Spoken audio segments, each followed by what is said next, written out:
everybody. How's it going? Happy Thursday. My goodness, we're almost at the end of the week, and thank the gods for that. I think I've said this before, but I'm almost done the school program I'm taking, and oh boy, am I excited. I have exams next week, though. So, I will say right off the bat, we're not going to have one of these next week because I will be writing some legal exams. It's a whole other side of me. I'm basically Elle Woods. I'm not, though. I'm not. Welcome to Show and Tella with Saint Stella. This one right here is Saint Stella. Welcome. Tonight I'm going to talk to two of my fave peeps right now.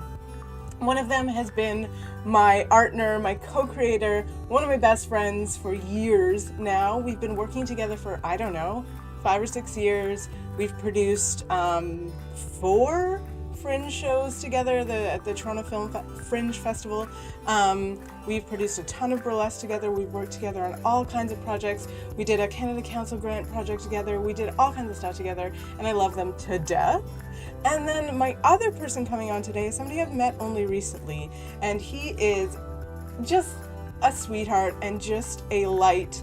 I am trying to make my way into the sort of TTRPG world, and so is he. I think we sort of came into this at the same time, and it's really nice to have somebody who's sort of like on the same wavelength. Cyle is a terrible person.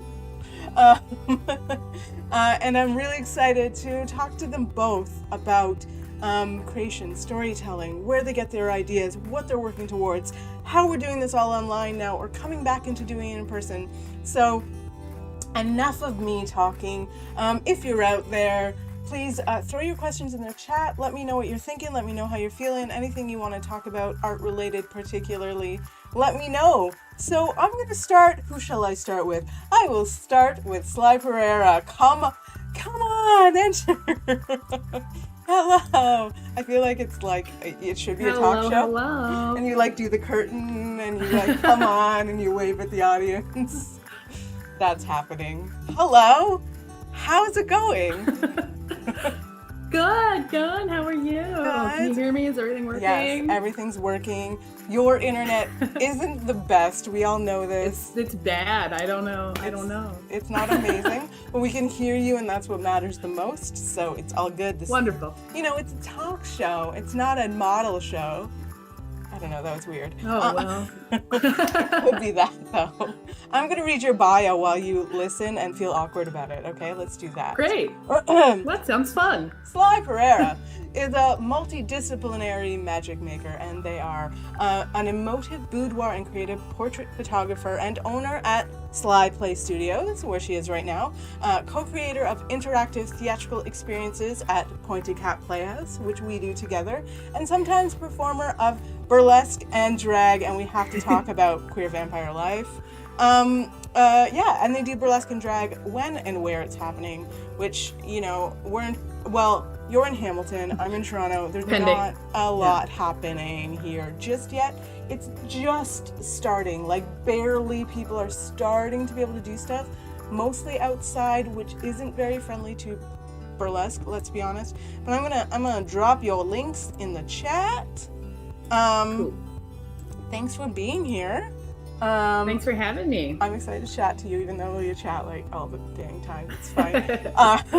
But now people are looking. Are they? I don't know. Is anybody looking? Tell me if you're out here looking at us. I'm gonna switch over and bring on Cyle. Hello. Hi there. Are you doing this fine evening? I'm being a delightful big bag of crazy. That's what I'm being. In good company. Yay! We did it. We did it. I'm gonna read your bio now. Which I don't think is nearly as impressive as hers. I love you both because you both gave me a reasonable length bio. I've had a couple people who I'm like, I'm reading a whole page. Just gonna do it, but so this is good. Cyle Durkee, is that a correct pronunciation? It is. Great. Has been performing for decades and is moving into the world of streaming to bring his abilities to bear on the TTRPG community. His experience includes acting, dancing, singing, directing, writing, choreographing, and critiquing. That last one gives me pause. But, I've got some doozies out on the internet. I'm excited.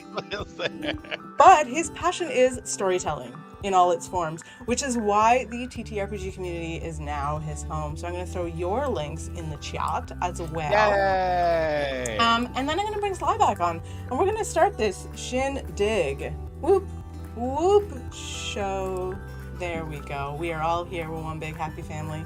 So, okay. I would love to just start with the both of you. I've kind of given your like base bio, but I'd love to hear what specifically you're sort of focusing your energies on right now, what you're working towards, what you're sort of like using your creative energy and juices on at the moment, and maybe any goals for 2021. Ooh, it's a weird year still. Whoever wants to jump in, please go ahead. Okay. I'll jump in. Do it. Yeah, like you mentioned. Here I go. I'm jumping. Yeah, like you mentioned, there's not so much in-person art happening yet, and it remains to be seen what I do on that front. I don't think I want to totally exit the burlesque and drag scene yet, but also my focus would be here at the studio on the photography side of things. So Sly Play Studios is the name of my little beautiful detached garage, little oasis I have here. And I've been working on this space since about November 2019, so just before the poop hit the fan. But yeah, I've been kind of focusing on boudoir and creative photography or creative portrait photography.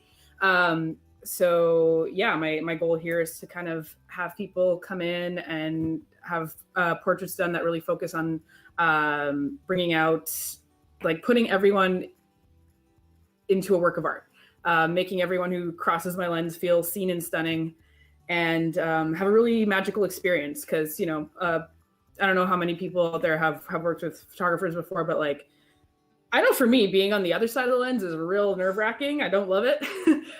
So I try to make it as much of a fun experience as like, that's as much of a focus as like giving you really killer, amazing images. So yeah, that's what I'm sort of been putting all my energy into. And even when that wasn't exactly possible, we were doing virtual shoots for a while, which was fun. But yeah, I'm very excited to actually get back in here and start doing things in person. Which I saw today, like a bit of an announcement online that you're officially sort of open for business again, if like with a little bit of restrictions. Yay! Well, no, actually now there's, because for a long time, as they were slowly opening up in phases, because I do have like with my full boudoir package, there's hair and makeup included. And so for a while, we couldn't have hair or makeup, and then you could have hair, but like only makeup from here up because you had to keep your mask on, which is weird. But now you can have hair and makeup without a mask. Yay! I actually kind of want to do that makeup one day. This is just bare-faced, and this is full made up. Just nothing, and this is like a solid color. Yeah. So it was like a thing where it was like you could like the makeup artist could do this, and then like you would be supervised to do your lipstick, so you're not like totally. I don't know. We didn't actually like do that. So yeah, I'm excited to have all my wonderful people who have been waiting a long time can actually come and do the full shoot now, and I'm so excited. So yeah, watch my space for a lot of amazing images coming out. Full disclosure, I helped Sly a little bit. I'm sort of an assistant at Sly Play Studios. I help with a bit of the like correspondence and stuff, and it's been interesting to sort of see like in Ontario, those who are not here, we've had a lot of, we're going to open, nope, never mind. We're going to, nope, never mind. Yeah. Oh, for sure, we're ready to go. Nope, never mind. So it's been a lot of like, let's schedule the shoot. Never mind. How about now? Nope. Yeah. Yeah. So it's good that it feels like hopefully now. I'm I just don't want to know. knock on all the wood Oh in my my God, vicinity yeah. just because, maybe just knock on wood. That's not wood at Maybe. all. Yeah. All right, Kyle, give me where, like, you've done all kinds of stuff, like I think a lot of us artists have, but what are you sort of like zoning in on these days? Well, first of all, I feel like I need to say that if you're doing half a face of makeup, the issue isn't going to be lipstick, it's going to be blush, because that's going to look Like, terrible. Fair. Oh my Just get a God, little without straight line. supervision. Oh, yeah, yeah, yeah, yeah, oh. yeah. Anyway, so I so yeah, I've done a whole bunch of different things. I love it all. I love doing all the things. And now it just I sort of fell into the sort of online D&D thing and realized that I absolutely adore it. I love being both a dungeon master and a player because it's two completely different ways to tell a story. And it is just delightful when you have a game that has been created specifically to tell collaborative stories. You know, there is not somebody dictating what the story's going to be. Every storyteller at the table, which is what all of us are, every storyteller has to participate Mhm, in some way. mhm.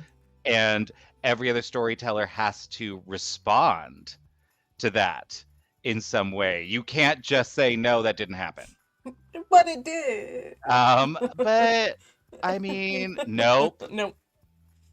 That Yeah, does No not and. fit yeah, into the script that I yeah. spent 3 hours drawing up this morning. How dare you? Um, so it's been really a journey for me because I've done playwriting and I've done directing and I've done acting, and so it's normally as an actor you have a script and you memorize your lines and then you go on stage, right? And it's Mhm, collaborative in that you are developing the emotional depth and breadth of whatever character you're portraying with the other characters in the room, which is why you almost never see two shows that look exactly the same, mhm, because every person brings their own experiences into the rehearsal space, and that changes what this character looks like on stage, mhm. right? um, with directors, again, you have a script. It's your job to learn that script and then help the actors, be collaborative with the actors while you are sort of looking down on everything, making sure that it all makes sense together, that the story actually fits. But there's still a script. And so the first couple times I DM'd, I definitely came at it from that Yeah. perspective. And I was like, okay, so I'm going to write out, I've got a 12-page outline of what could happen. Mhm. And nope, nope. Like halfway through page one, here's like, wait, it's a kitty cat. Yeah. You know? But It's always the literally. cats. And it's like, oh, I guess I'm gonna have to create a new country now. All Yeah. right, Yeah. so how we doing? So Mhm. nowadays I still have like these really broad outlines because for me it helps me in world building to create a really good basis for what's going Yeah. on, but then it allows them plenty of space to go out and just fuck off for, 2 sessions Yeah. while they're trying to find that perfect scarf to go with their armor.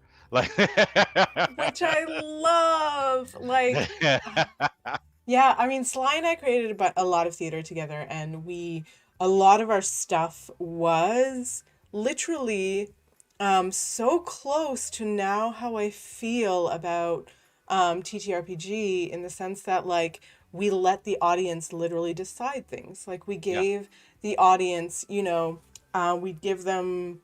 In our most recent one, there was like a blue side and a yellow side, and we'd give everybody a choice for a bunch of moments. Like, do you think this is the bad person or this is the bad person? Do you think they should explore here or explore here? And we'd sort of literally change the show based on that. And like, yeah, I think that like collaborative shit is so my bag that yeah, I love talking about how what that kind of art means, and also, and I'll follow up with this with you after, but like talking about consent also in that space, Yeah. because as soon as you create a piece of art that you haven't rehearsed and you know exactly what's going to happen, it could go to spaces that people aren't ready for, whether the audience or the people participating.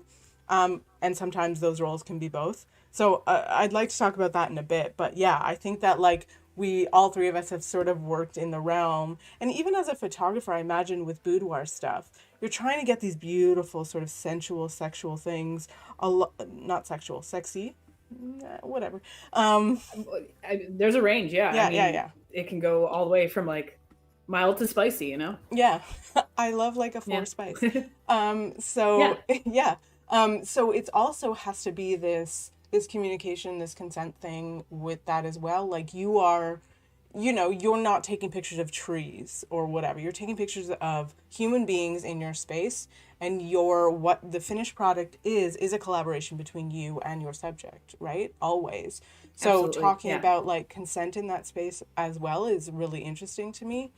Okay, so that we're just wandering off already, but okay. One thing that I like starting with this, and I've started the last couple shows too, is I'd love to hear from both of you if you could tell me a little bit about your artistic process. Like these are going to be so different for the two of you, which is interesting, but maybe where you think of your concepts, how you, and I love, and please be like technical and boring about this if you want to, but I love hearing about like I wake up, I don't know, I keep a notebook by my bed and I write my ideas. I think of my ideas in the shower, so I pop my head out and write them on my phone. I give myself 2 hours a day to write. Like what is your process? Where do your ideas come from and how do you facilitate them? Again, whoever wants to talk. Well, I just talked, so why don't you go? Okay, sure. Yeah, so a lot of my ideas come from I mean, it's funny when you said like the boring technical stuff, because like a lot of my favorite things come from a technical side. Like I'll get a new light and I'll be like, what can I do with this light? Like, what can I shoot through this light? Can I shoot it behind the camera? You know, like I'll just do all the permutations of like something with this light, and or like, you know, crystals. I have, you know, like I'm surprised I don't have any on hand, but I love shooting through crystals, and it kind of refracts the light and makes these prisms, and that becomes its own. It's sort of like the emotions that I love to create, and like the magic that I love to create in photographs comes from these technical things and playing with all the possibilities through them. So sometimes it is very like hands-on, just like I like to pick up something on my camera and play with it until I've created this scene or like a language with it, and what I'm, you know, the emotion comes through on that technical side. Other things are like I really love a lot of fashion photographs, like a lot of cinematic like moments in movies where it's just like, you know, some beautiful color. I'm often like pausing movies and taking pictures of the TV screen. Which like, you know, then it just sort of, and sometimes I never look at them again and they just like float around on my phone, but like I'll remember later like, oh yeah, that really intense red light with the green and the, you know, stuff just kind of percolates like that.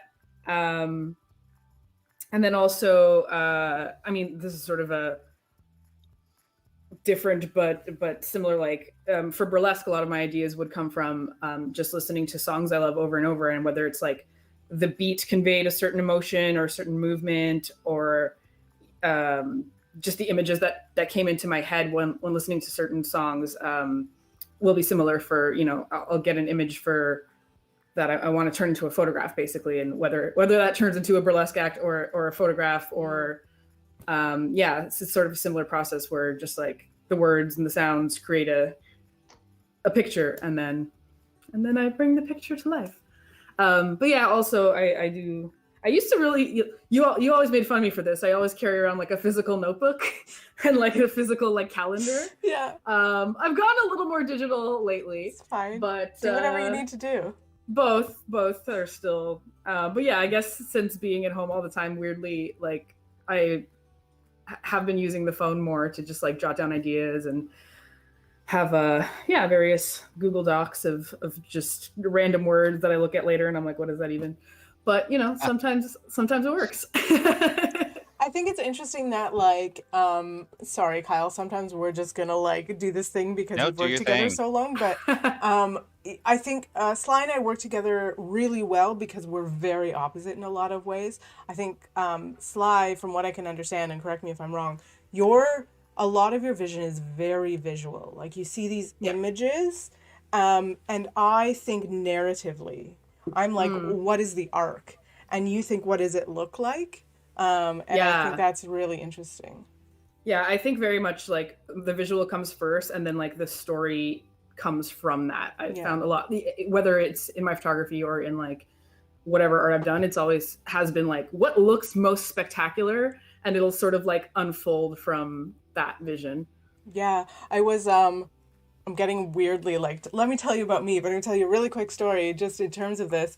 I was looking for my burlesque pieces online because people were asking for them and stuff. And I watched my two pieces from the Burlesque Hall of Fame and I was like, "Oh my God, these are slow." Like in comparison to a lot of the burlesque pieces, they're not.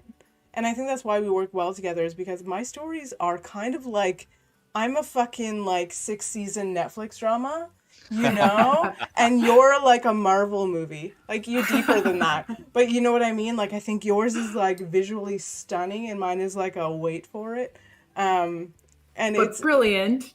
but like better when you smash those together because it really That's fair. ultimately it's better if it's both, right? Right. But Well, I mean, the not to jump in, not to please. interrupt, but there is, on in. I think it is always important that every artist I've ever met either needs an editor or needs someone to help deepen what's going on. Yeah. Like they've Right. got like either they have like the initial idea and they create a whole thing with that, but they don't really know how to like land the ending Yeah. type thing or how Yeah. to set up the second act type thing. And then you've got the people that do know that, like they're really familiar with that sort of narrative structure, and they will do all kinds of curly cues out my God, into yeah. random side things. And that's the person that's like, okay, so we can chop off all of these extra branches. Yeah. Here Yeah. we go. We're telling the one story.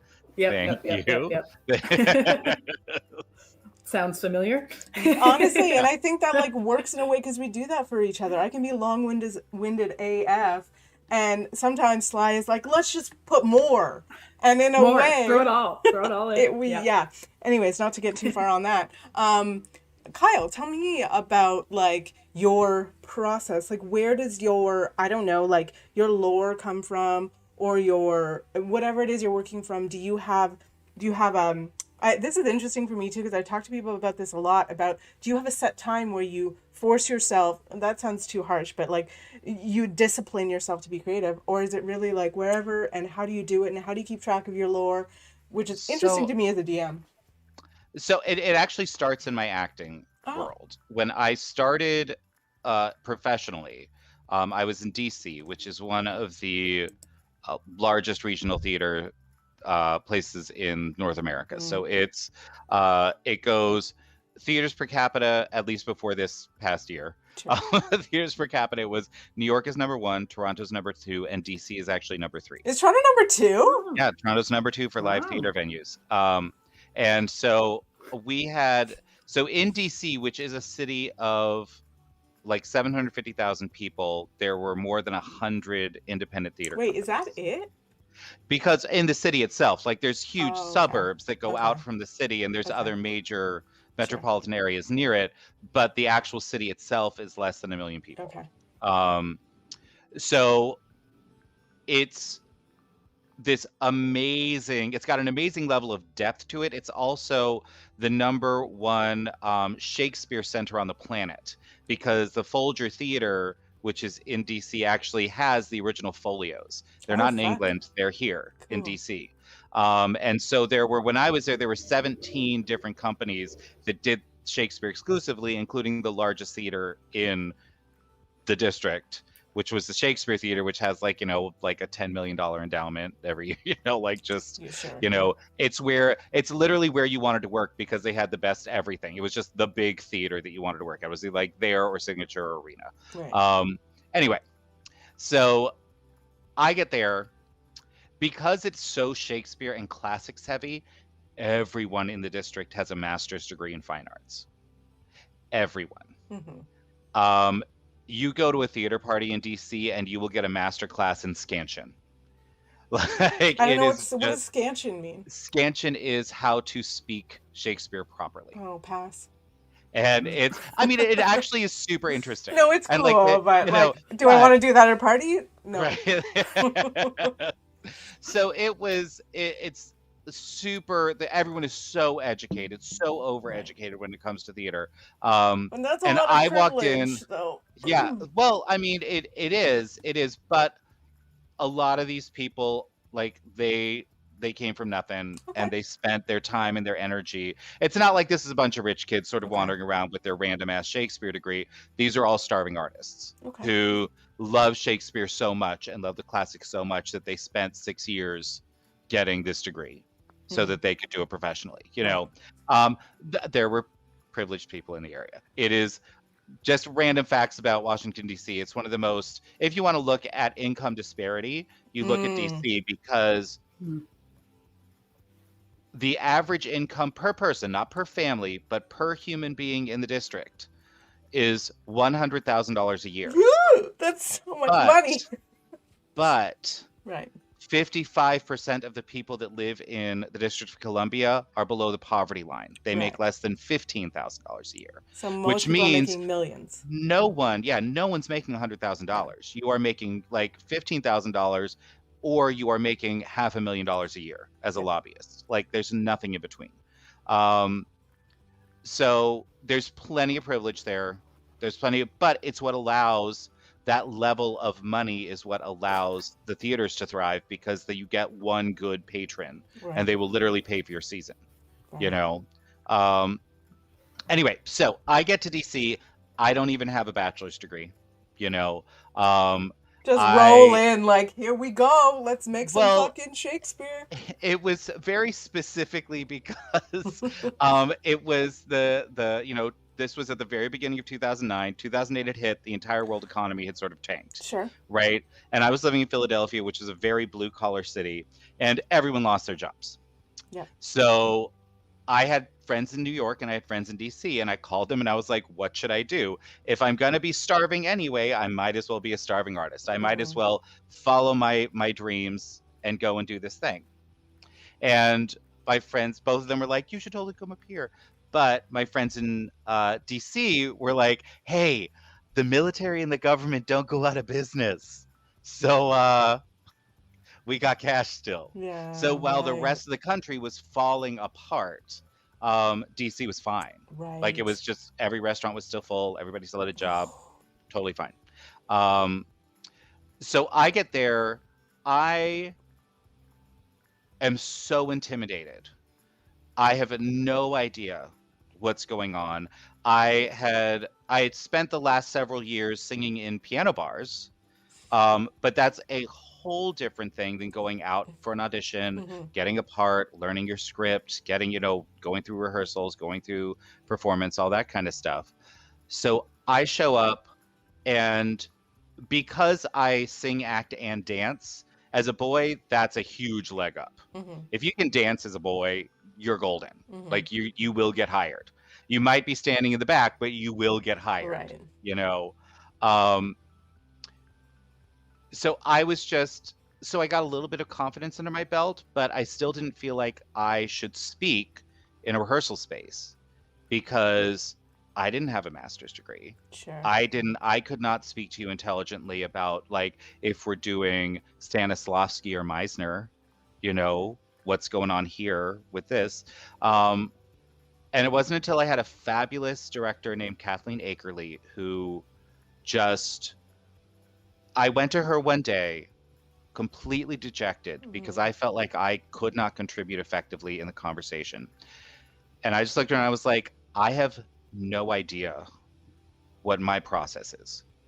Can you help me figure this out? And she looked at me and she's like, I would be honored to help an artist figure out how to be the artist they want to be. Yeah. And she taught me that I have an actual voice and I have something to say.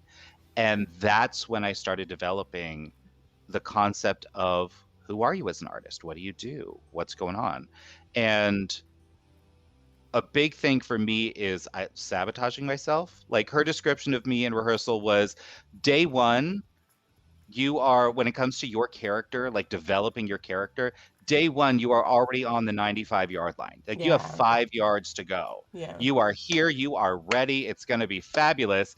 And then you spend a week and a half to 2 weeks sitting down on the 5-yard line and picking some flowers and Yeah. you know, dude, and I was just, and she's like, just get over, like, just set it and forget it, dude. Yeah. Like, it's good. Like, the things you come up with are fabulous.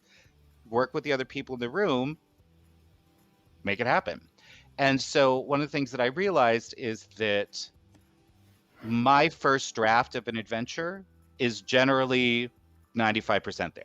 Right. You know, I will, and there are things that I do to sort of get it there. Like, you know, I will the night before, because I like to do everything in one day. I like to have sort of a long day for the adventure. So I will actually set aside like 2 to 3 hours beforehand to really dig down into what's going on. How can I turn this, you know, from a basic adventure into a really interesting something? How do I create a fabulous character that my players are going to remember and are going to want to interact with later on? And like the night before, I'll sort of put it in the back of my head and be like, okay, tomorrow you've got to create these 3 things. And I'll go to sleep, and in the morning it'll sort of pop out. So I definitely use that, like, you know, the subconscious processing that happens when you sleep to try to get things there. But the other part of it is actually, for me, is writing things down so that I can refer back to them in, you know, 10 sessions when it's like, oh, that's right, you on the fly, because your character's like, there's one situation we had where like, oh, it's going to be a really quick little episode. You need to literally pop down to this city, grab an amulet from a guy, and then we're good. And it turned into a 4-session thing because one of the characters decided to do something crazy. And I was like, if my world's going to have any integrity, this is how I have to respond. And the guy like slammed the door in their face and they had to figure out a whole other way. So it was literally like 3 weeks of just trying to improv what happened, like building an entire city so that they can just get this goddamn amulet. But that's great, right? Like, I don't know, I love that. It's delightful. And it was like, but hard. like the whole writing it down thing was like, then there was like this one, I mean, she was just a bitch. She was an absolute Karen, you know, like her name was Sally. We made it so that she was the assistant to one of the characters in the other campaign so that we could sort of keep her. We actually turned her into our angry emoji. Right. Oh my God, that's amazing. But Sally hates you. Yeah, no, she was such, I hated her so much. But I was like, okay, I need to be able to refer back to Sally and see what's going on. I need to be able to refer back to this. Okay, here's the tavern that they went to when they went down there. Okay, here's who they met, and here's this thing, and here's that thing, so that you can create a world that has emotional resonance. Because if you don't have that structure, it's the same thing with a good play. If there is not an emotional, like a concrete structure underneath this story, it starts falling apart. Yeah. But if it is really solid and concrete, everyone who is interacting with that story, everyone that's collaborating on it can just play and bounce around and shake things, and it just gets better every single time because it won't fall apart. So that's a very, very long answer to a short question. You answered a lot of things that were also like yet to come, but that's fine. I do that. Yeah. Call me. You know, it was good. It was a good story. I'm into divination magic. Yeah. So. It was good. Okay, what I'd really love to do is kind of talk a bit, maybe to each of you specifically. Does anybody have a preference to be on the hot seat first? I think ladies should go first. Okay. I'm old-fashioned that way. All right. You know, that's fine. We'll take it. Kyle, I'm gonna pull you out for about 5 minutes and like talk to Sly. Let's do Bye. this. Okay, so I'm going to show a bunch of your photography. Okay. So I have 2 sets. You tell me what you want to talk about first. I have the cloud set. Okay. And then I have all the other like boudoir stuff you sent me separately. You won't be able to see it just so you know where you are, but I'll describe the pictures as I'm showing them. So do you have a preference on which one you want to talk about first? Well, let's do the cloud. Okay, so I'm bringing on the cloud set. So we see, you don't, but we see a couple of artists who we know very well in the Toronto burlesque scene, but most of these people don't. But in your cloud set, do you want to tell me a little bit about this and what it means to you, how it was built, etc.? Totally, yeah. I mean, I can't even take credit for the idea of a cloud set. It's sort of, I'm in a lot of boudoir groups on Facebook and like TikTok and all the socials, following the scene. I'm on fingers on the pulse. Is it? And are you? This is I try. Yeah. I try to be. And yeah, cloud sets were kind of a thing. Like they had a moment where everyone it was kind of I'll say a trend. Yeah. But like anything, I love taking things and being like, cool, I'm gonna take this idea and make it my own. So it was a thing for a while where basically these clouds are made of pillow stuffing, like polyfill. And there was a lot of people were doing like spray gluing it to a sheet and putting up as a background, but I was like, but that's not how clouds look. Mm-hmm. So what I did was I got this here chaise lounge that I'm sitting on right now, and I covered that in white, and I put the clouds on here so that there was levels, and there was like, because I felt like that looked more like you're sitting in clouds. I just really wanted. I'm always trying to make my images look like magical and whimsical, and so I really wanted it to be like to feel like you're in the sky. Yeah. And so a lot of that is. I love this set though because it was like I often tend to like get really caught up in like building elaborate things and trying to make everything like really complicated, and this was actually very simple. Like it's literally polyfill laying down, like you saw how it was done. Yeah, I did. Polyfill laying down on these sheets, but it looks so beautiful once you photograph it. And then I would, of course, like a lot of my process too is in the post processing. Not always, but in this one, like there was, extending, making sure everything was extended out and making sure it all looked soft and fluffy. And then the lighting, I wanted to get really like, because I have the lights coming up underneath. Sorry, that's part of the process too, putting the like curtain lights underneath. Mm-hmm. So that was actually coming up from inside, and it looked like lightning was happening in the clouds, and then using either daylight or daylight balanced flash with the yellow lights kind of gave this really beautiful contrast. And then sometimes I would throw in a colored light as well. I love the sense of this because it's so particularly the 2 that you sent me is like there's this sense of godliness about them. Yes. They're angels or they're gods or they're people of power. And I think that particularly because we are, particularly what you're trying to do is, like you said, make people feel beautiful, make them feel special. Particularly these, they feel so powerful. Like you're imbuing these subjects with so much power. They are... like throwing that out of them. Do you want to speak to that at all? Yeah, no, I love doing that in images, like really making the subject the center of attention, the absolute, like, I love photographing people as sort of their most elevated selves.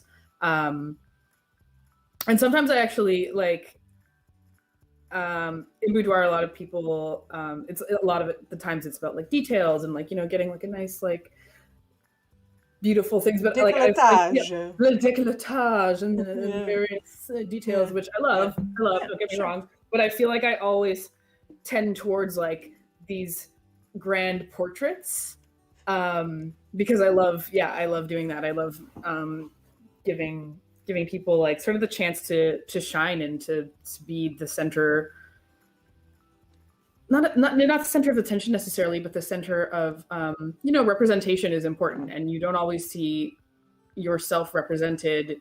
So I think it's important to give people an image of themselves represented as sort of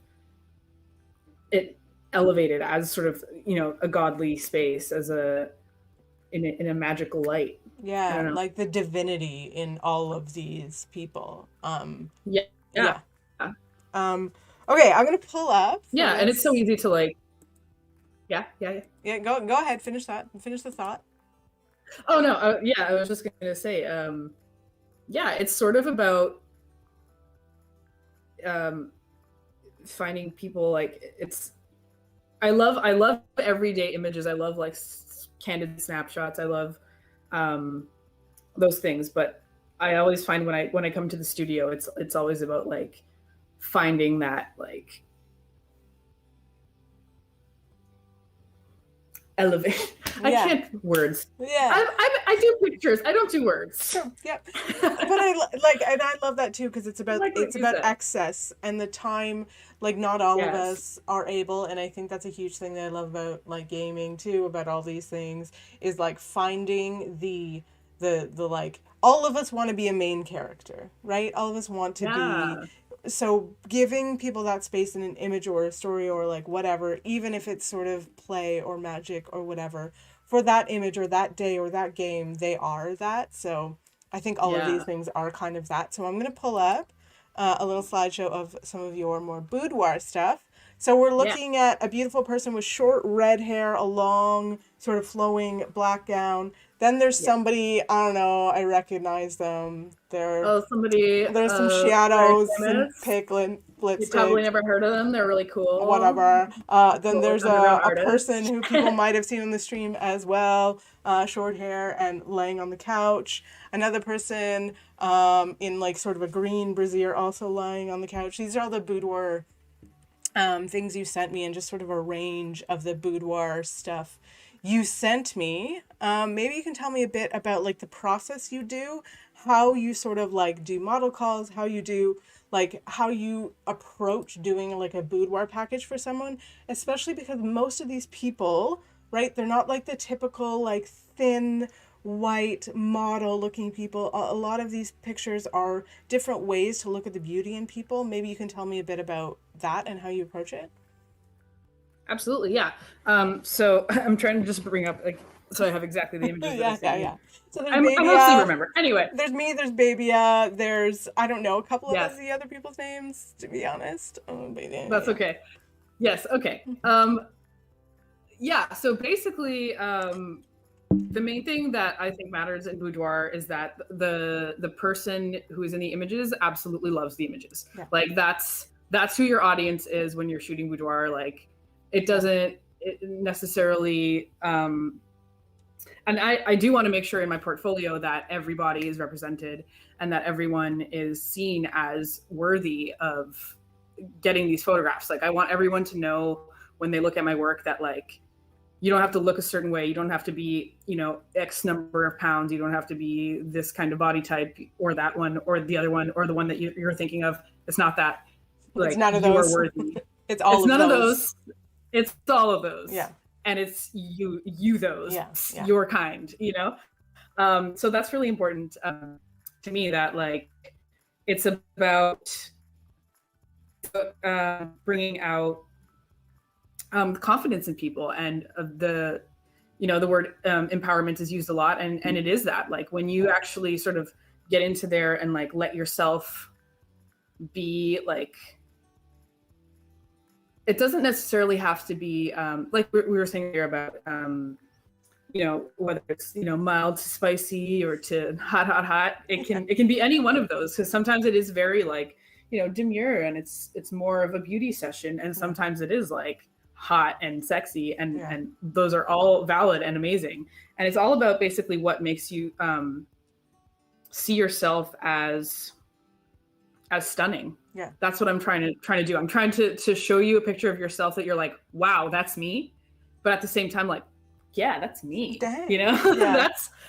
that's the reaction I want to get from the people. But yeah, I guess you asked like how does it work? So sort of I do try to have sort of different themes available because some people do have a very specific thing in their mind, but some people are like, I don't know, I don't necessarily want to like come up with my own costuming and come up with my own like everything. Like it's actually very different when I'm shooting like performers versus people who are not used to being in front of the camera, because I find that's like some people have like a really specific vision, like this is my brand, this is what I want to look like, which is awesome. And then some people are like, I don't know, just make me look good.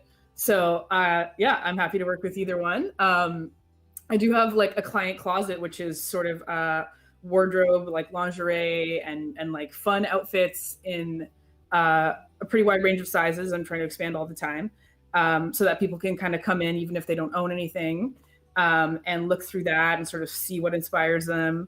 But also I think it's important to note that like I've done a really good an awesome job where someone was just like, I found like this white tank top, that's all I have, and I'm like, cool. And it was just, you know, their cotton underwear and a white tank top, and it looked awesome. You also can just do like just the sheets that I have on the bed in here, and it'll look amazing. So like it's I've seen some of that of people just in like, I don't know, like a little white tank top from the dollar store.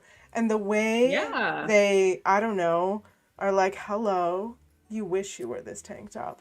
Like, yeah, it's about that. And I definitely think it's about, and it's really interesting because I will say, as somebody who ends up a lot of times being your test subject, and as somebody who maybe portrays myself as a performer and stuff, but has a lot of issues with my body and whatever, the way you tell people, tell is a kind of a rude word, do this, but instruct people or encourage people to try things with their body, to breathe, to look, to move themselves. It really makes all the difference, because you can take all the selfies in the world, but without somebody saying like, you know, really interesting things when you, like, you can tell a lot of these pictures are things with people like touching their own bodies and stuff, which is something people don't do a lot in pictures, right? You like, look at, right? But if you do this, like the difference is so interesting. Yeah, and I've been doing a lot on posing, but I actually over the pandemic I took a course called Strip Down, and it was all about directing for emotion, and it's like being able to actually, first of all, approaching photographing people from the angle of like conveying different emotions and conveying like that being the number one thing totally changes a session versus like, I'm gonna make you look hot. Like, good, that's great. But also if I'm making you look hot and making you look like you're just like, your desire is, you know, like if you can read that in someone's face and someone looks comfortable, because that's what a lot of people are like, I don't know what to do with my face, I don't know what to do with my hands, I don't know what to do with, and that makes, like, again, don't like being in front of the lens, I absolutely get it, that's hard. So being able to actually like get people to that emotional state where it just feels natural and they look amazing, and then there's also the lighting, and then there's also the posing, and then, you know, and it's like putting that all together where someone looks at themselves and is like, wow, I've never seen myself like that. Like that's my goal, you know. That's like, that feels so good. And then you have an incredible image as well. Like, it's all, the amount of times I've heard people say to you, like, I have a kind of naked picture of me in my living room and I love it. I'm just like, yes.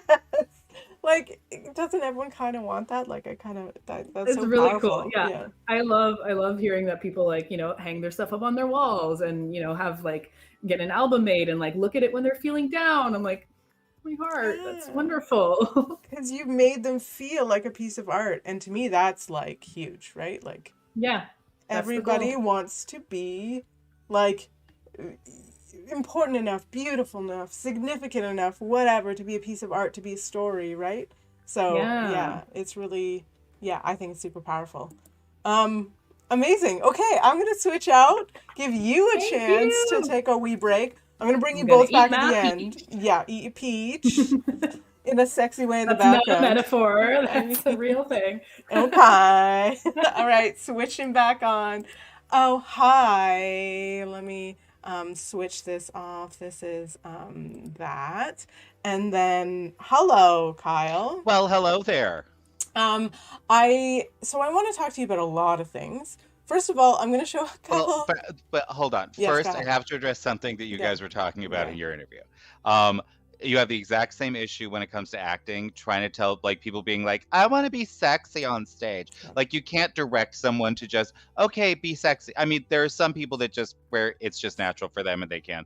But the vast majority of people, there has to be motivation for it. Yeah. Like it's not okay, go be sexy at him. It's like, what do you want from him? Yeah.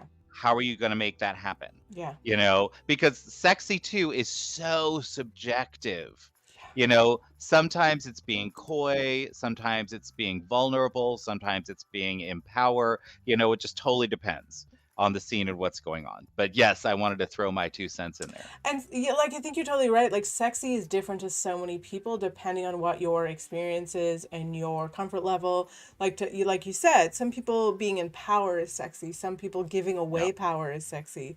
Like so there's so many different ways. And like somebody might think like, I don't know, my eyes are sexy. Somebody might think my butt is sexy. Do you know Yep. what I mean? So everybody I think has this different way. And I think both on stage, in stories, in photographs, it's not about, it's not about the person capturing it, it's about the person expressing it. Yeah. And then the audience will pick that up, right? So, I mean, I think, yeah. So I first of all, because I come from this world, I kind of want to show a couple of pictures that you sent me of you on stage. Oh I only God. have two, Yeah. so I'm Yeah. gonna show those. So one of these is you in lederhosen, Yes. and the Yes, it other is. is you in this sort of like lab coat doing like a rar. Tell me about what this situation is. So that is from a show that I did called Improbable Frequency with Solus New, which was the Irish theater company in DC. And those are actually part of the same costume, weirdly enough. Amazing. Burlesque award. Right? It was.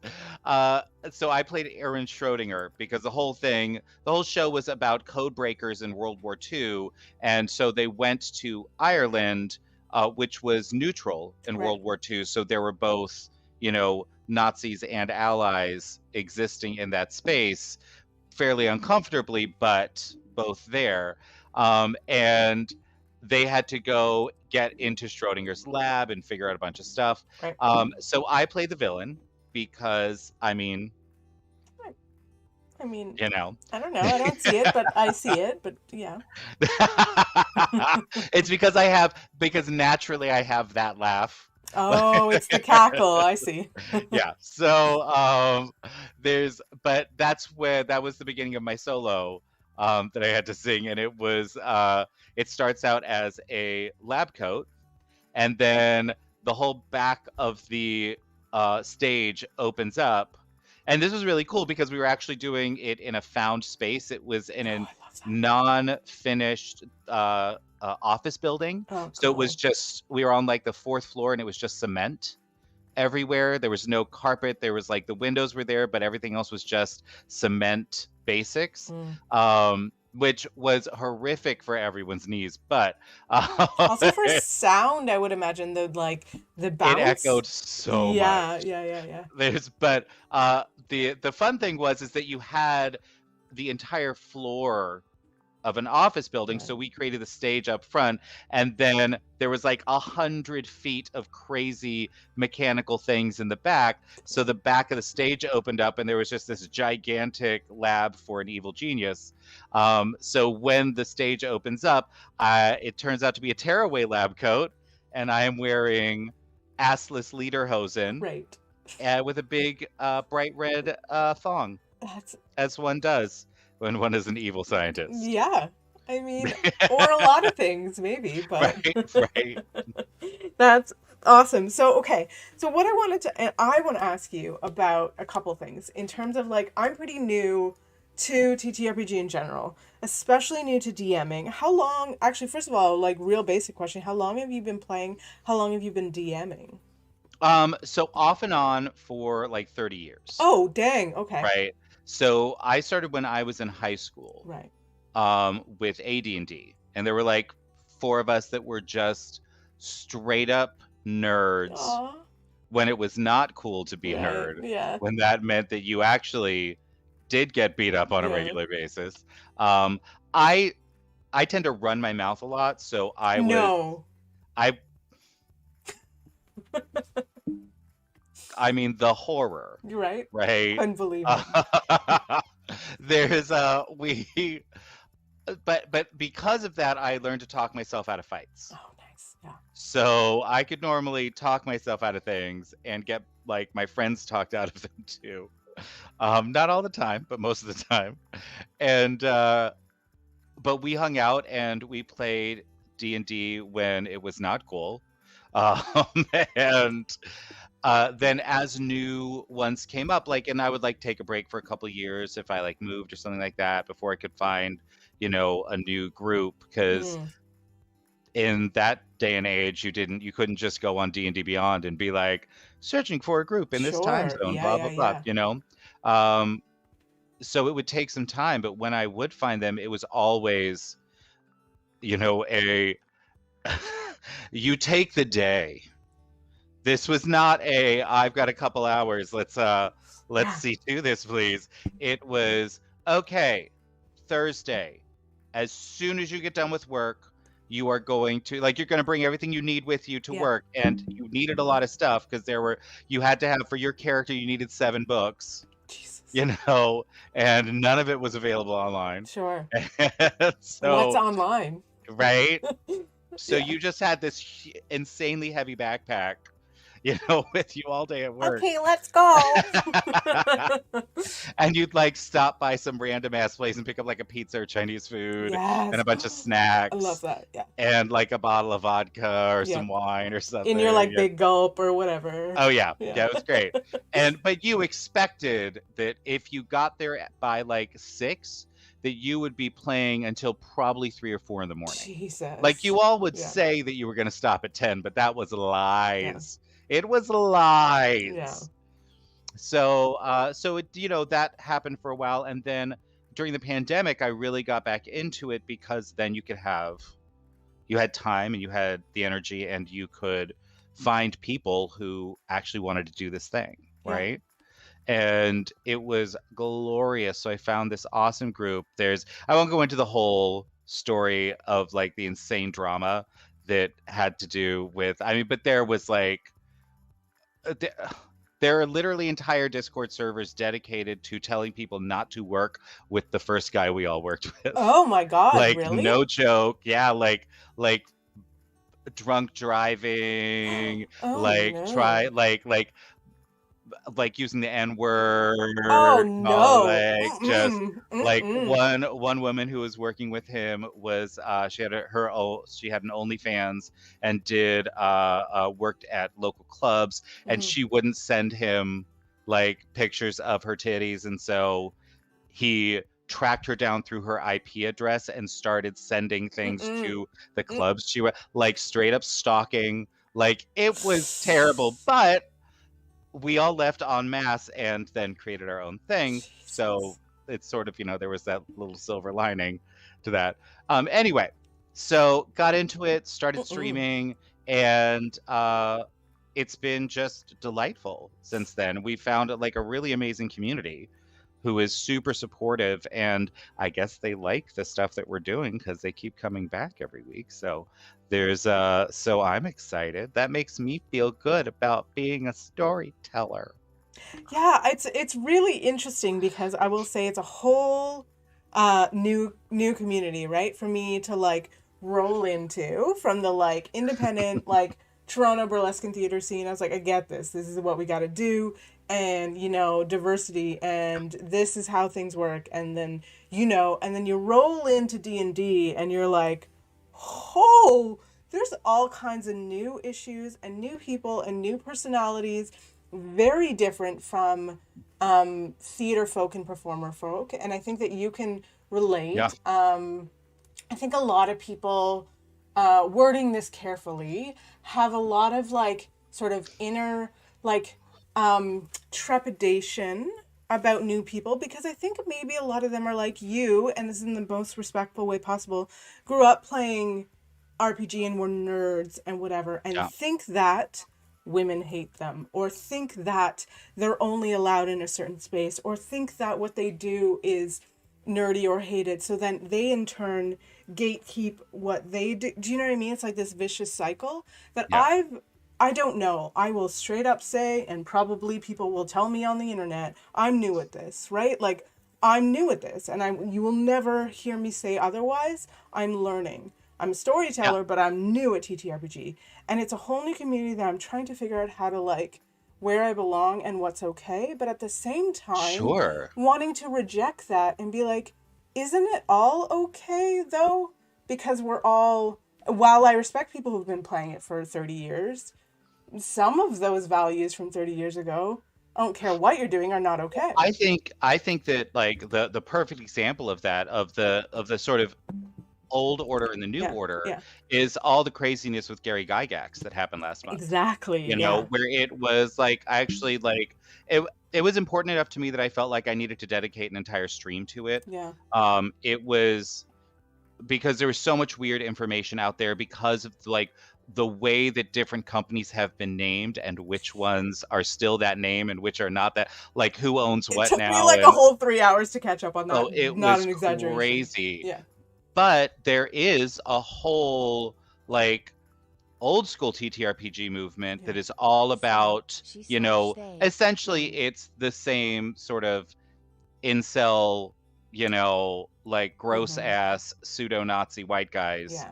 who are trying to say that because we want to be inclusive of people of color and people with different gender identities and people with different sexual, you know, like Yeah. Just, that you we know, don't care. also known as It's a humans. game. Yeah, right? And the big thing for me is that you're not even dealing with, most of the time, that human being. You're dealing with their character, which is a fictional construct anyway.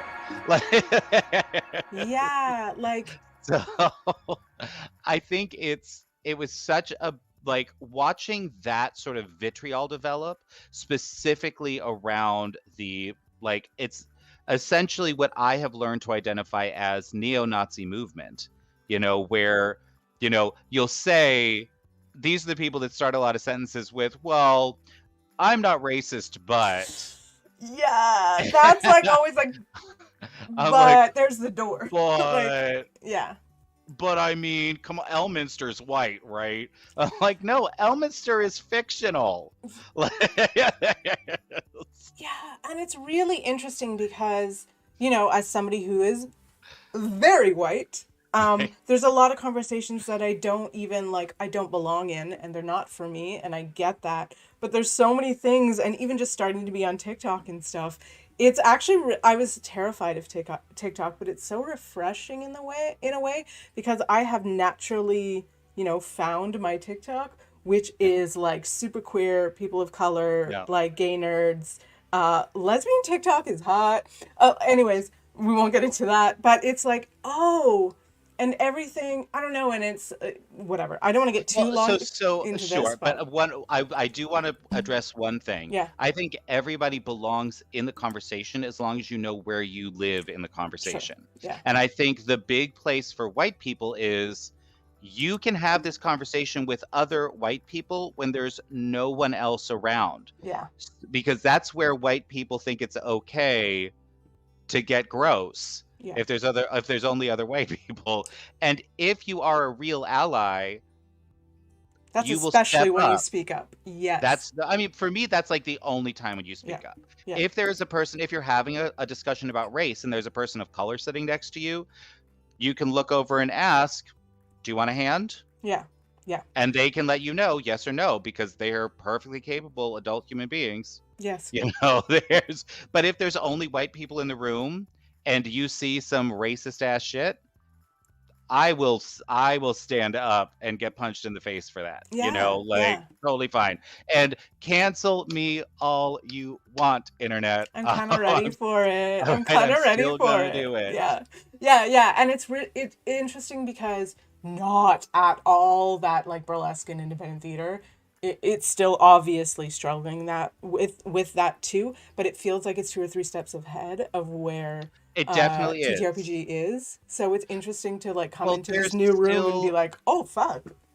Well, and I think a lot of it has to do with the fact that TTRPG, until Critical Role, had never really been That's monetized. totally true. You That know, is so totally true. Yeah. you're dealing with in a situation with theater, what you're dealing with is you're dealing with a professional situation where Hmm. you actually, in a lot of situations, like in smaller theaters, you won't necessarily have this, but in larger theaters, which is where everyone is angling to Sure. be, and which most people, most theater companies model themselves after, there's an HR Yeah. department that is straight up like, up, here's the thing, we've got to be aware of this. And you have so many people who are creative and open to new concepts and ideas that that's literally their Yeah. job, Yeah. is to be able to understand someone who is not them and then build that character. That it's much easier for them to step into, like, let's say I've got a friend who's a person of color from Asia, Yeah. and it's just, being able to sort of step into his shoes empathetically and try to see what it's like. And the thing is, you don't then need to have his experience. You just need to be able to touch on it a little bit, just to sort of get the enormity of it. Yeah. That's what you need. And I think that's where a lot of people sort of fall flat or fall short, is the inability to step away from it once they've seen it. They feel like they then have to fix it. Yeah.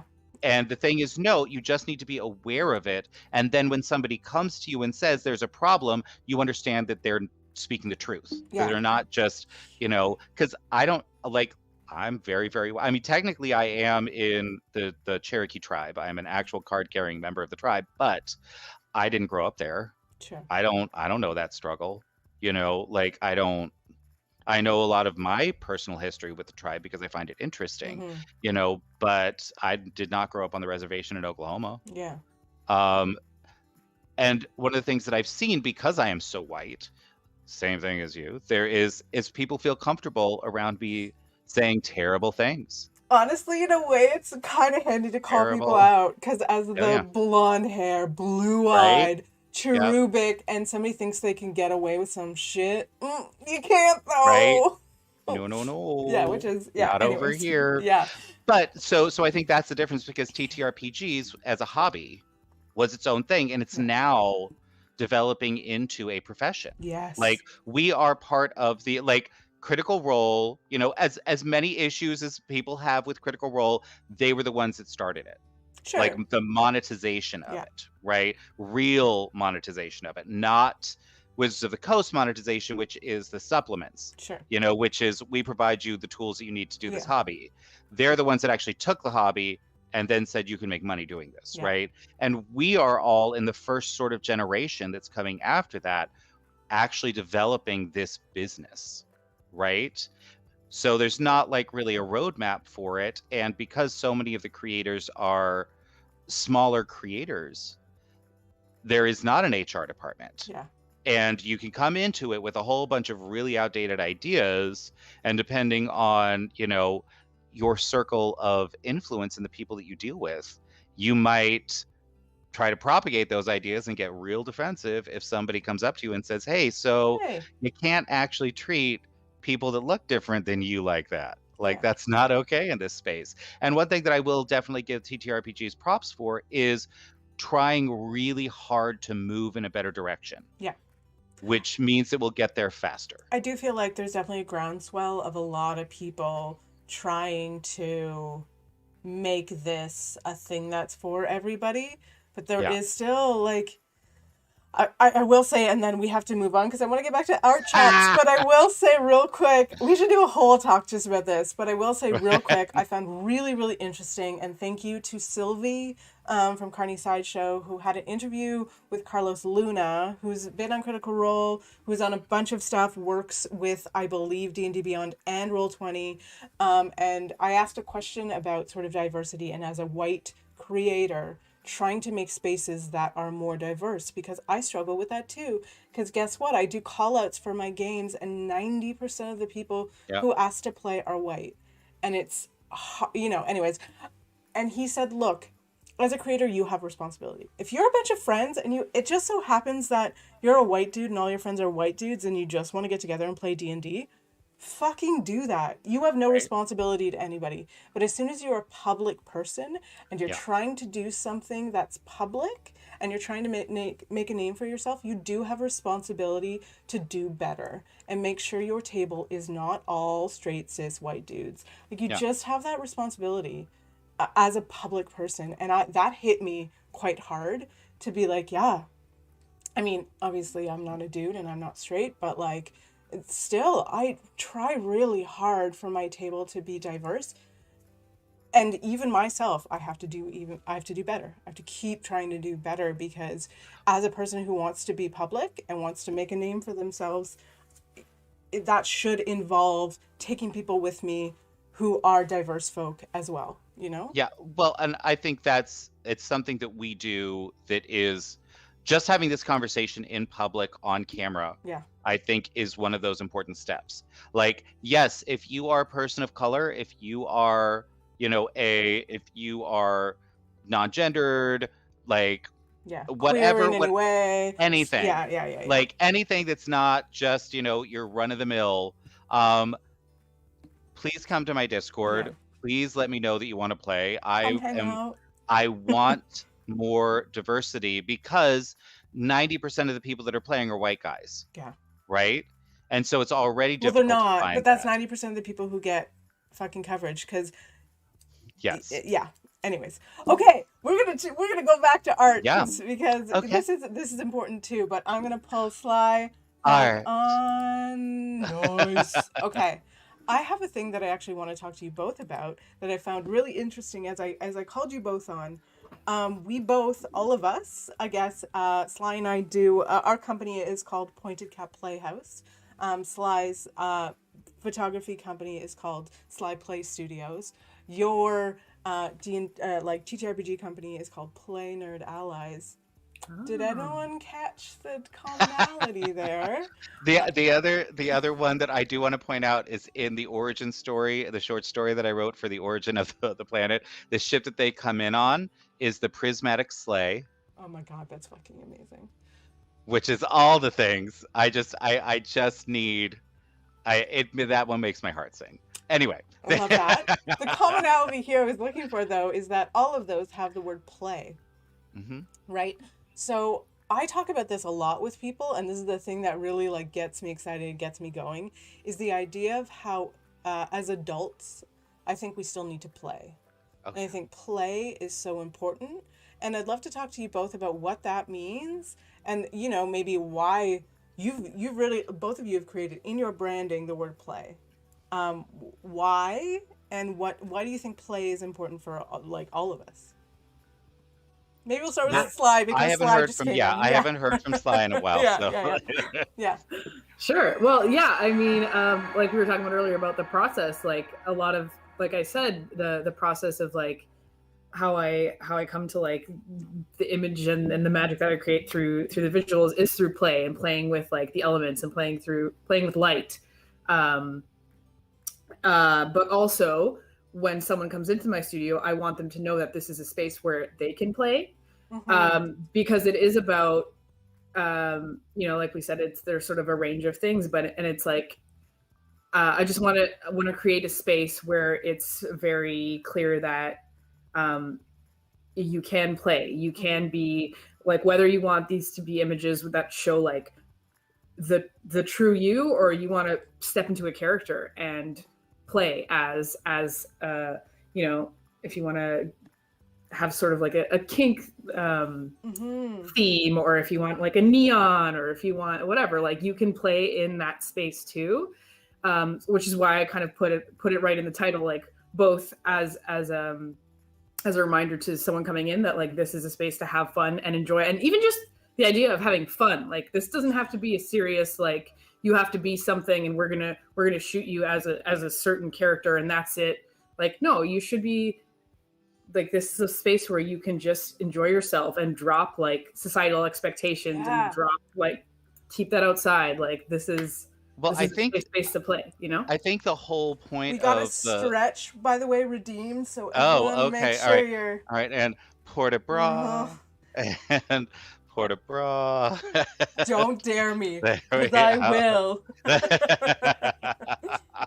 There's Yeah. I think that like the big thing with the wordplay is the idea that there does come a certain age when we stop playing, and that certain age is when we built up too many defense mechanisms, when we've judged ourselves too much, and therefore we are no longer comfortable just doing silly, stupid things, right?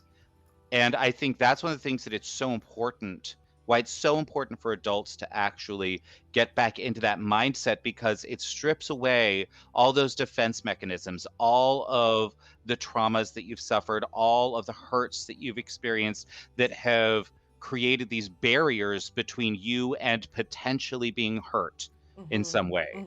And you get rid of those, and suddenly you can express yourself in a real and meaningful way. And I think that's what the key is for me, societally, there is so little genuine interaction, and it makes the world so boring and so gray. There's nothing interesting. It's when somebody, and for a lot of people, it means they have to get drunk to do it. You know, that's the only way they can release those inhibitions that they've developed over their lifetime, right? But if you can just go and play, you can release all of that. And suddenly you get back into a space where it is just so simple to make a friend. It is so simple to make a connection. It is so easy to find a reason to do something delightful in the moment, and then a reason to do it tomorrow.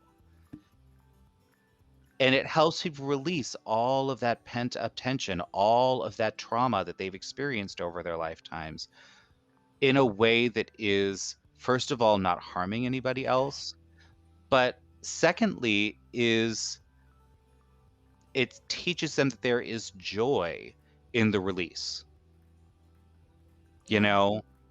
And I think it's really, really important to, as adults, to help remind people that it is totally okay to be silly and stupid and delightful, even if you're doing it on the internet, even if it's public.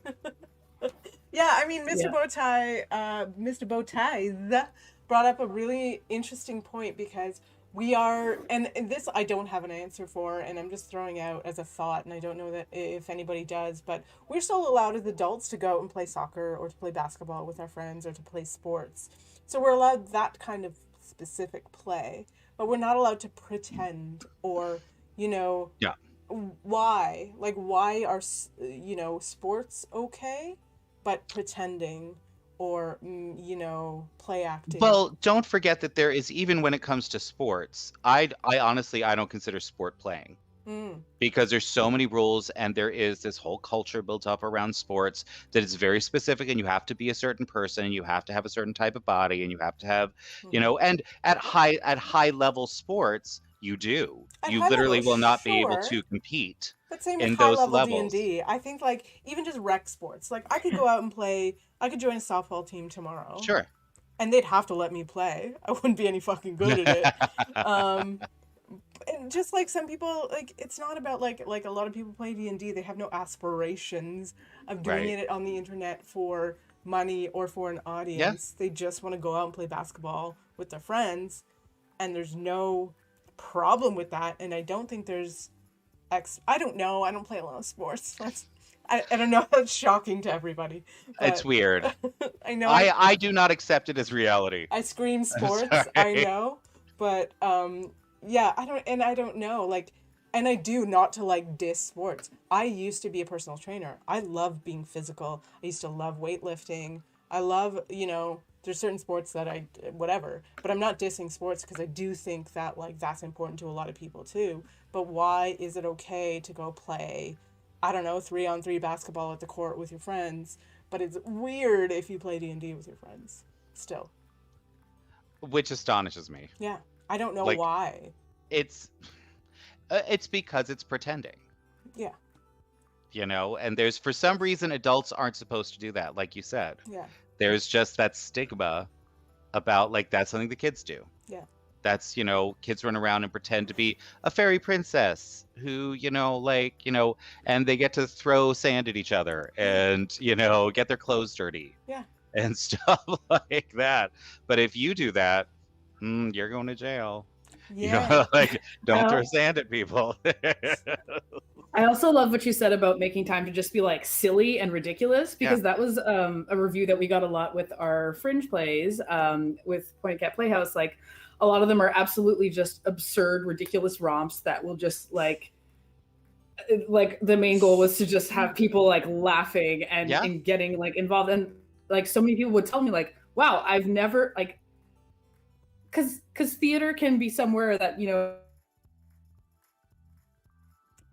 Oh no, we lost you. Oh no! Give me a second. They'll be back.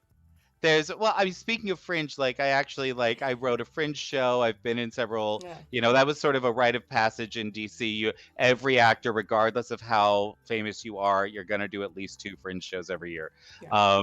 And it was, but one of my favorites was we did one called, we needed a really pretentious title. So we called it Nights at St. Januarius. And it was essentially General Hospital with vampires. I love it. So it was just so campy and so dramatic. Yeah. And it was it was hilarious. And we did ours as an episodic thing, so you had to come back each week to see the next episode. Yes. But the one that I wrote was called Love Me, Why Everyone Hates Actors. Accurate. Yeah. But it was, that's the whole point of a lot of the fringe stuff is like, what I found is you've got sort of 3 camps there. You've got the people that are like have their own vision on a classic and it's the only way they can produce it. And most of those were just at me next time, but terrible. Oh my god, that's what we did. But anyways, we'll get into that in a second. That was so great. It's amazing. No, there's then you have people that are there just because they want to have fun. Yeah. This is going to be delightful. It's a group of friends. They never get to work together, and this is the thing they're going to do. And then you have the people that are trying to workshop a real show. Yeah. Right. And it's always really interesting when I would see a fringe show and then I'd see it produced and I was like, there's like 15% of the original show in this thing. Yeah, because you have so much freedom in fringe. Like we did almost all of our shows in this one bar called the Painted Lady in Toronto, and we would literally get up on the bar top, stand on the benches, run down the aisle, come in, like run around the bar, come in and out of the different entrances. Go around the block to like half naked, like it was jokes, but like people love that shit because we didn't take ourselves fucking seriously at all. That's the whole point. Yeah. That's the whole point. If you take yourself in a situation like that, if you take yourself too seriously, it gets so gross. Yeah. It's just it's because I was a critic and of both theater and film, and where I started was one of the local papers asked me, they're like, we don't have anyone who has time to go to like fringe shows and review them. Would you be interested? And I was just like, I guess so. Mm-hmm. And I went and I did my first review and it was like, and this was for their online section. And it was like, it took a little while for it to gain traction, but after like a week, they were like, this is the #1 click thing. Because I didn't know how to write a real review, so I just told the truth. Yeah. It wasn't like, I didn't have, like I said, I didn't have like the educational background to be like, well, this is obviously reminiscent of Ibsen and blah, blah, blah. So I was just like, oh my God, it's so boring.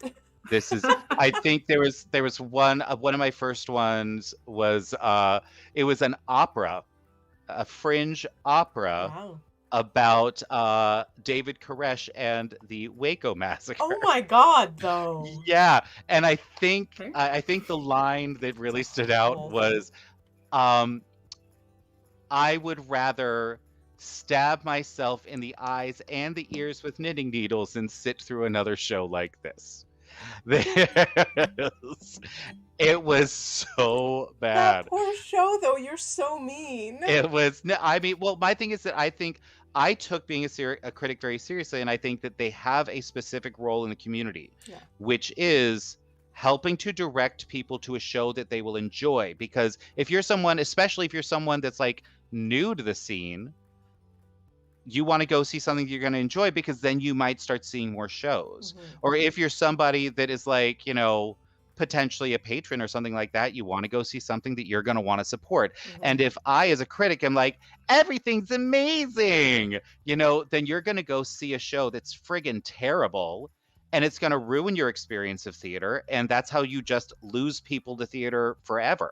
Because let's acknowledge, as somebody that went to see, 5 shows a week and write Yeah. about them, 70% of shows are bad. Totally. They're It's interesting, and there was a bit of I guess it was the year before last, because last year didn't exist, a bit of a whole thing about critics in Toronto, because this is a whole other conversation, we don't have time for it, but there was a lot of So many of issues those. about the critics, a lot of them being, I don't know, 40, 50 something white men, predominantly, again, and being like, this show sucked. And it's like, oh, why? Because you didn't understand it? Or Because it wasn't for you. yeah, Right. like, Well, and that was one of the things that I used to do, is if I didn't get a show, I would call up somebody on the production. yeah. Like, and I would try to get a hold of like the, either like the publicist, because they need to know the ins and outs of Yeah. it. And if I couldn't get them, because it was a smaller production, maybe like the director or one of the, like one of the designers on it or something like that. And I'd be like, like what I would do is I'd be like, here's what I saw. Yeah. Explain to me if I'm seeing this thing correctly. Yeah. Yeah.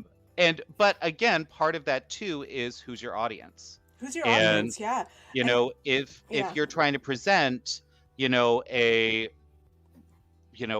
story that is all about like the African experience of being, ripped away from your home and put on a ship Yeah. to die, it's going to be important for you to remember as the playwright that most people have not had that experience. And in fact, in the United States, at least, most people haven't even been educated properly on that experience. Yeah. So part of your job as a playwright is actually going to be education. And if you don't put anything in there about, well, it's if you're trying to reach Is an that audience your job, outside. though? Well, and I will argue this Yeah. to the death. I will Yeah. die on this hill. Yeah. If you are attempting to expand the voice of that show so that it reaches people that haven't necessarily lived in that community, it is actually important for you to educate so that then the show lands. Because otherwise you run into that issue where somebody who doesn't understand that experience just won't get it and their brain just turns off. So, But I think it's also important to not assume that is the goal, is to land with the wider audience all the time, Yeah. 100%. But if that is the goal, and for most people in theater, at least in DC, in the US, it's to increase your audience. Yeah. You want to reach as many people as possible. And if you wanted to have the emotional impact, that you want it to have, if you want it to have a similar emotional impact for people that have had the experience and have not had the experience, you're going to have to throw in a little bit of exposition. And I'm not saying that it is, and let me be very clear, I am not saying that it is any like person of color's job to educate a white person about their experience. It is absolutely 100% not. But again, it's the whole thing with the Carney Sideshow thing. Once you step into a public space, it actually is important for you to do better. And that's part of it as a playwright, is if you're stepping into this space and you want your audience to understand, and this is the big issue with writing, is that if I'm writing a play, I have 1,000 pages in my head of history about each of these characters and what's going on and all that kind of stuff. I cannot reasonably expect my audience to have that same 1,000 pages. They only have what's on the page. And if what's on the page doesn't do its job, that's not the actor's fault or the director's job or fault or the audience's fault. That's the fault of the playwright, because they did not they couldn't translate the 1,000 pages that are on in their head into the one page that you get to explain that thing. And it's one of the difficulties when it comes to novelization or playwriting. I will say it's an open-ended question, and we are, Oh, yeah. just saying as three white people, not going to answer this tonight.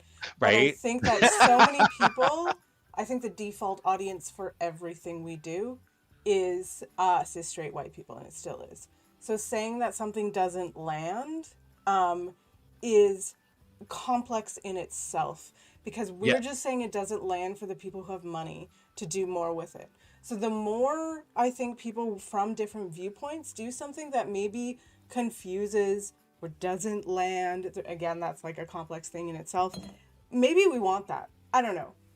No, and Yeah. I'm here. I'm 100% here Yeah. for that too. Where it's like I feel like a piece of art is effective if the person leaves the theater different than when they walked in, right? Yeah. And if that difference is they're suddenly confused Yeah. or they're upset or things like that, that is a successful piece of theater. Yeah. Like I'm 100% there. Yeah. So yes. We've talked about this is amazing. I could go on.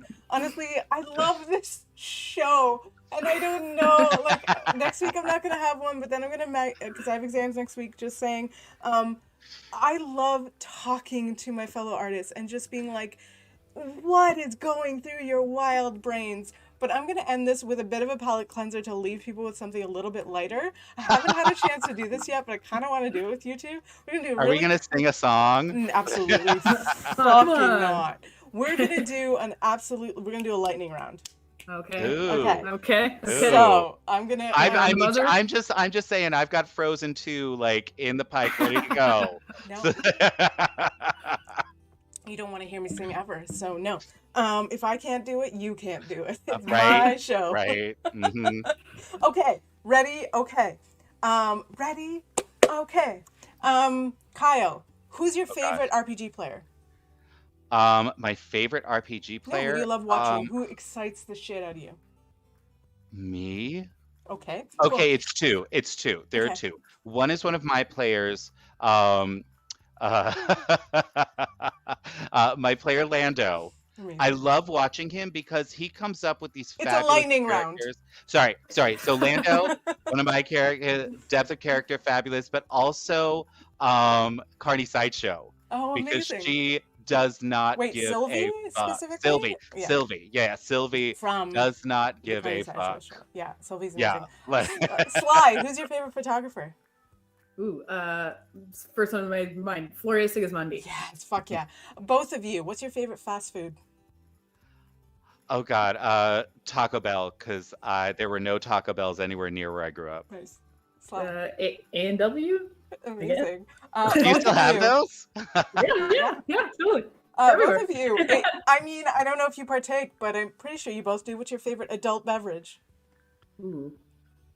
I was known as a bartender as the best Cosmo in the French Quarter of New Orleans. Okay. So I love me a fierce, either like a fabulous classic Cosmo or a purple dirty martini, which I make with Kalamata olives and no brine. So it's a little bit sweet, tastes like just a tiny bit salty, but it's not gonna like wreck your blood. You're not very good at a lightning round, I will say. I am not. Also, we gotta hydrate everybody. Oh. Cheers. Okay, I like a gin and tonic with like a touch of peach schnapps. Very summery. Ooh, that's interesting. How do you fancy but easy. Yeah. That's like me. How do you take your coffee? I don't because it makes me shake. Oh shit! Okay. Oh. I drink tea. With flavored creamers. Fucking fancy. Barely coffee. Early bird or night owl? Night. Both, depending on whom I'm around. Interesting.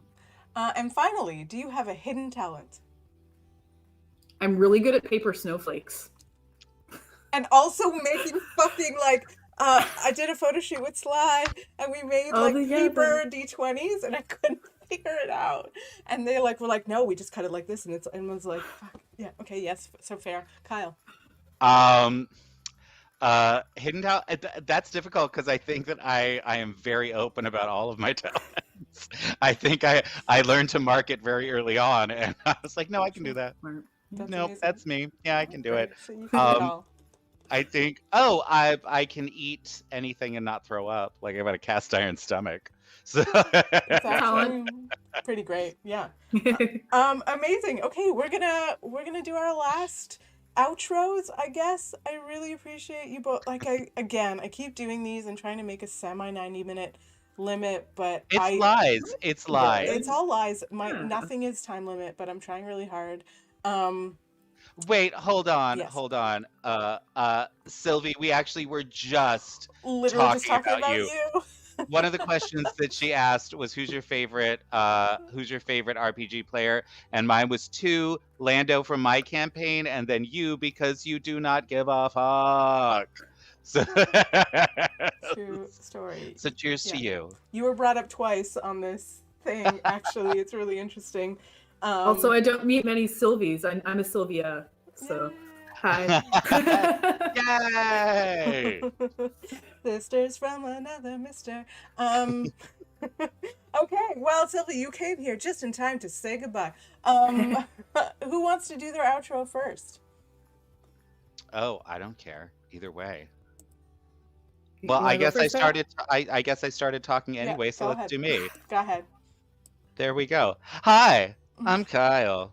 I do all kinds of fun stuff, including DMing over on Play Nerd Allies here on Twitch. We actually do 5 shows every week. We do 2 different campaigns set in the same place called the Patchwork Planet. It is a persistent world that we are creating. We're going to be turning into an actual campaign setting for D&D, which we're very excited about. Then we also do a little talk show where it's just us chatting about random stuff, mostly role playing and how not to be a total asshole at your table. We do an art stream where Guillermo, our resident artist, actually creates scenes and characters from the streams. And then we do, to relax on a Friday, we do Magic the Gathering Arena and just use fabulous monsters and heroes to beat the crap out of each other. So, yay! Yay! Did I do that right? Yes. Sorry, I just had to do a shout out and it took me a second to do my commands correctly. Yeah, definitely follow Cyle and Play Nerd Allies everywhere. They have some. I haven't been able, honestly. Like I pop as you see me. Like I pop into your stream for like 10 minutes at a time between classes to be like, oh shit, there's 5 hags. Oh god damn it, what are you doing now? And I like just see like a few minutes at a time, but I can't wait till I hopefully have a bit more time coming up and I'm able to like see more because yeah, and your Scooby-Doo thing was jokes. So much It was fun. so funny. Yeah, so definitely follow Play Nerd Allies. We got another hydrate. Thank God the show is almost over because I gotta pee. Right. Amazing. Thank you, Cyle, so much for hanging out. I'm really happy to have met you in the last little bit. Yay! It's really cool that I have an ally out That's here. right, you do. I love it. And my partner in crime. Tell me more about yourself and what you're working on again. Hello, I'm Sly of Sly Play Studios. Yeah, I am. We're back in Hamilton, Ontario. If no one caught the intro, getting back to shooting now. And very exciting about it. Very excited about it. We are even. exciting about it. We are very exciting about it. And yeah, I'm sort of planning to announce some fun things soon. Maybe some more model calls. Always looking for wonderful new humans to bring in front of my lens, and Nice.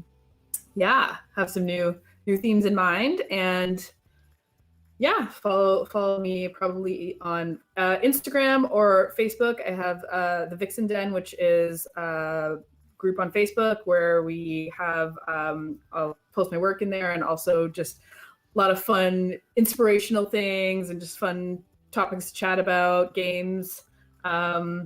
You're also on the TikTok, right? Also on the TikTok. Haven't done Nice. much on it lately, but we're gonna get on there again. It comes in bursts, I Right. swear. Yeah.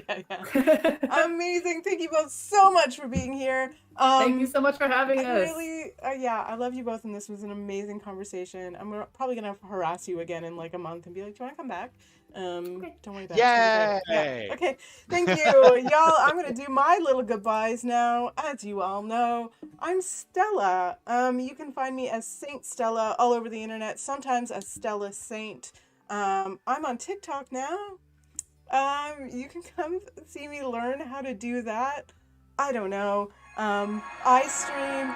Oh no, we just got a raid and we're finishing. Shoot, I feel sort of bad. Welcome. Hi, Role Players Guild. I'm literally just saying my goodbyes. I'm so sorry. You missed our chat. But you can watch the VOD. We had an amazing chat with Sly Pereira and Cyle Durkee, talking about art, accessibility, diversity, beauty, expectations, play as an adult.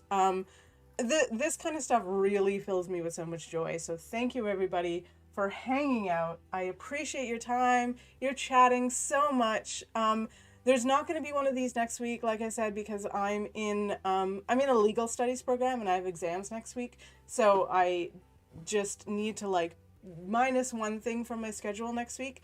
But then we'll be back. If anybody out there is, wants to come chat with me, if you do art, if you do TTRPGs, if my DMs are literally always open. I know everyone says that, but please whisper at me, DM me, like chat about stuff.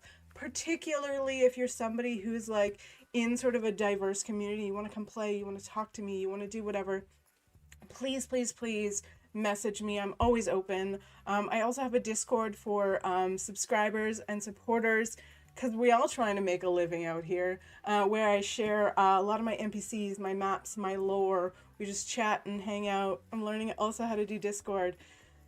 That's enough promotion for me. Thank you, everyone, so very much for hanging out. Oh, maybe I should see if I can raid somebody. Hold on. Give me 30 seconds to see if I can do this.